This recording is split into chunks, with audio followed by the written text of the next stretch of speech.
sage once said, "The world is illusion.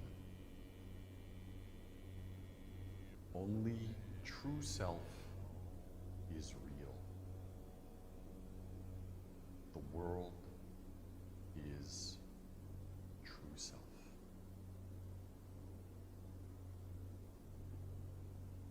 Zen means understanding my true self. What am I? When I was born, where did I come from? When I died, where do I go? Now, we are living in this world, very chaotic. Many things coming, going, changing, non-stop. So much change and movement, so much chaos, so many shadows. But that's just the outside form of this world. It's an illusion. Like shadows, like the appearances in a dream, this outer world is just an illusion. It's a temporary combination of light and shadow, of name and form, of time and space, all of it created by thinking. So this is just an illusion. When we believe this illusion can catch us and control us. That's the way most of us live. The next line is, only true self is real.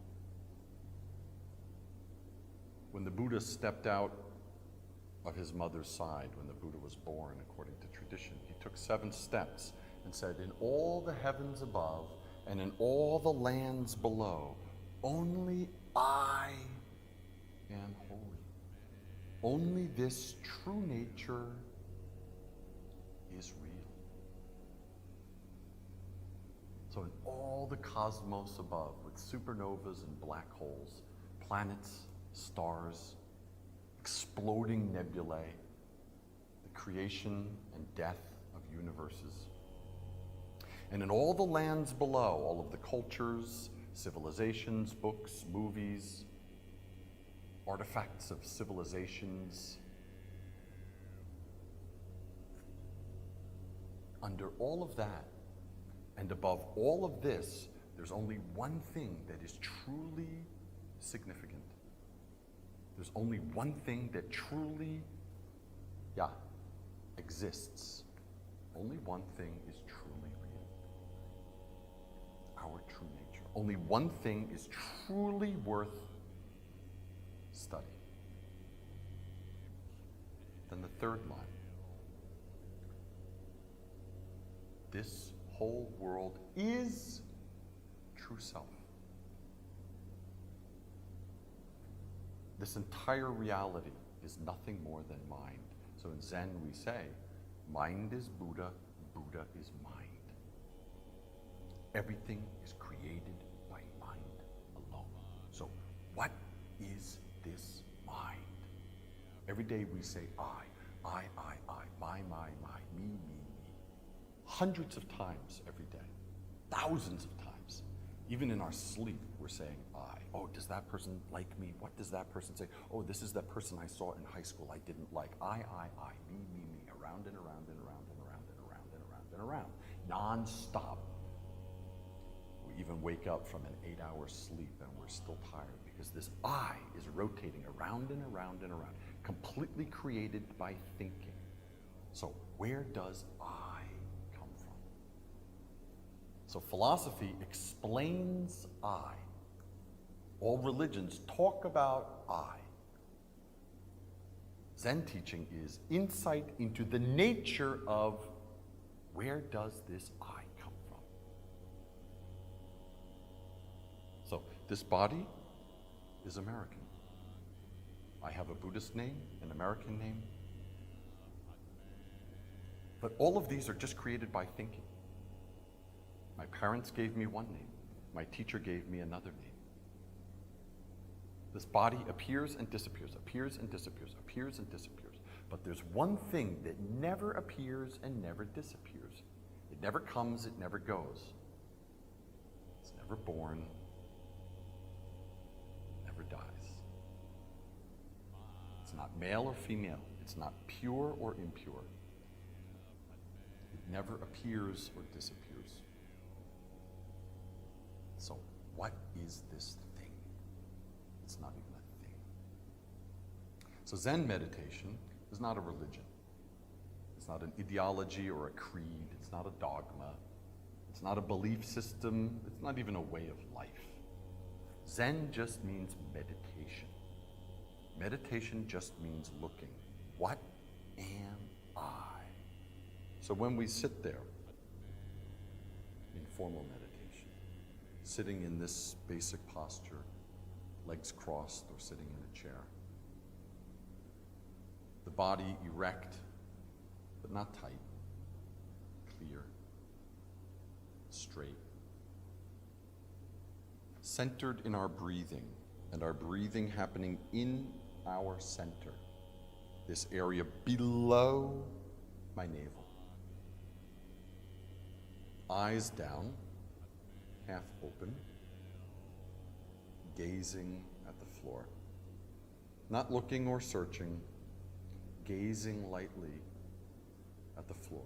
Eyes open, ears open, nose open, tongue, body, mind.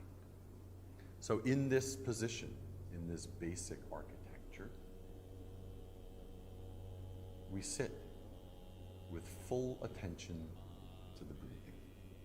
Natural, clear, not forced, not some sort of artificial Zen breathing that we've gotten from some samurai movie. Zen breathing is very natural breathing, the breathing of a baby, centered in our tanjan, our hara, just below the navel. Body is straight, not tight. Head is upright, not stiff. Eyes half opened with awareness in the breath. What is breathing? What controls my breath? What hears that sound? Who smells the incense? Who? What? What is it? So we turn the view. Turn the view around. All day our looking is outside into things that are coming, going, endlessly. It's only the appearance of an unreal world. So in this basic posture, and it can happen in a chair, it can happen lying down. Watching the breath, aware of the breath, keeps us in this moment, right here, right now. Then with this awareness, we turn awareness to the source of awareness. What am I? And when we do that, when we seriously look with courage, not following our thinking, not following the flow of memories, also not ignoring them, not pushing them away. Zen does not mean stopping your thinking. Stopping your thinking is not meditation. You can't stop your thinking. Rather, turn back. What is thinking? What is thinking? Who is thinking? Who thinks? So when a thought arises, leave it alone. Leave it alone. Return to the source. Who is thinking? Where does the thinking come from? Where? What is the source? That investigation When you really look, that investigation leads to your thinking it can't go, your thinking can't go farther. You're thinking right there. Before thinking arises again, before thinking. There's no coming, no going. There's no male, no female. No pure, no impure. No God, no Buddha.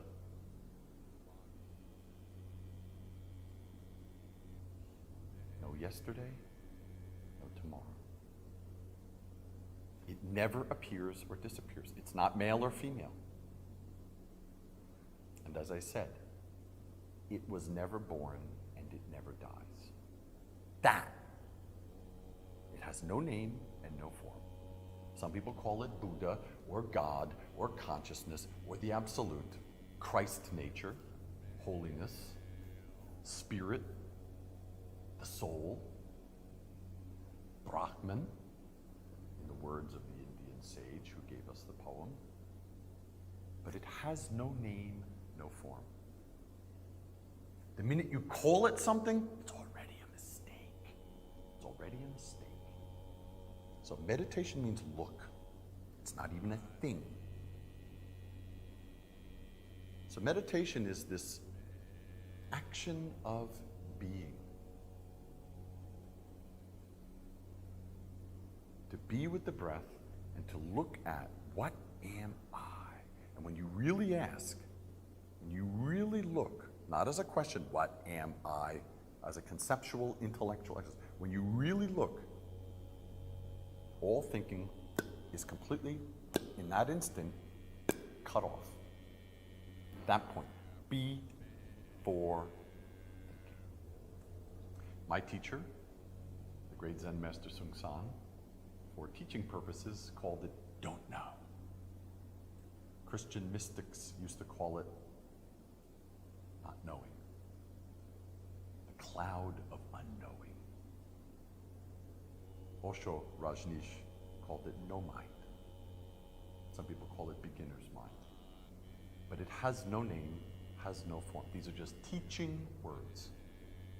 So meditation means being with this awareness, the very source of awareness. Thinking coming, thinking going, leave it alone. The great Suzuki Roshi once said, in your meditation, leave the back door and the front door open. Let thinking come and go. Just don't serve it tea. Just don't give tea to your thinking, because then it wants to stay. So meditation means leave it alone. Leave the back door and the front door open. Don't close off anything. Rather, return to breathing. Return to breathing. Natural, effortless breathing in your center, and this investigation. What am I? Then this don't know mind gets bigger, bigger, bigger, bigger, bigger. Actually, it can't get bigger or smaller. It's infinite in time and space, but your awareness of it grows deeper and deeper and stronger. Then every moment is just this don't know mind